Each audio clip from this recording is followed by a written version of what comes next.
ஒரே நிமிஷத்துல இந்த 14 திதியும் உங்களை மனப்பாடமா சொல்ல வைக்க முடியும். நான் சொல்ற மாதிரி மனப்பாடம் பண்ணிக்கோங்க. இதுக்கு பேசிக் உங்களுக்கு ஹிந்தி தெரிஞ்சாலே போதுமானது. இது எல்லாமே சான்ஸ்கிரிட்ல இருக்குது. ஹிந்தி வந்து துணை மொழிங்கிறங்காட்டி இதை வச்சு ஈஸியாக கற்றுக் கொடுக்குற பாருங்க. எல்லாரும் பஞ்சதந்திரம் படம் பார்த்தீங்களா? அப்போ பஞ்சமி அப்படின்னா என்ன? 5. 6னா அறுபடை வீடுகள் கொண்ட முருகனுடைய நாள் சஷ்டி. அப்போ சஷ்டினா 6. 7 ஸ்வரங்கள் அப்படின்னா 7ங்கிறது சப்தம், அதனால சப்தமி. 8ங்கிறது அஷ்டமி, 9ங்கிறது நவமி, 10ங்கிறது தஸ். அப்ப இதெல்லாம் இது வரைக்கும் உங்களுக்கு தெரியும். 11 எப்படி ஞாபகம் வச்சுக்கணும்னா, தஸ்னா 10, ஏக் அப்படின்னா 1. அப்ப 10 1 ஏகாதசி அப்படின்னா 11ன்னு அர்த்தம். தோனா 2, தஸ்னா 10, அப்ப 10 2 துவாதசி.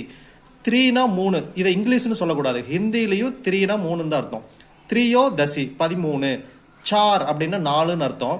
சதுர்த்தி அப்படிங்கிறது சான்ஸ்கிரிட். அப்ப சதுர்தசி அப்படின்னா 14ன்னு அர்த்தம். பிரதமர் அப்படின்னா 1ன்னு அர்த்தம்.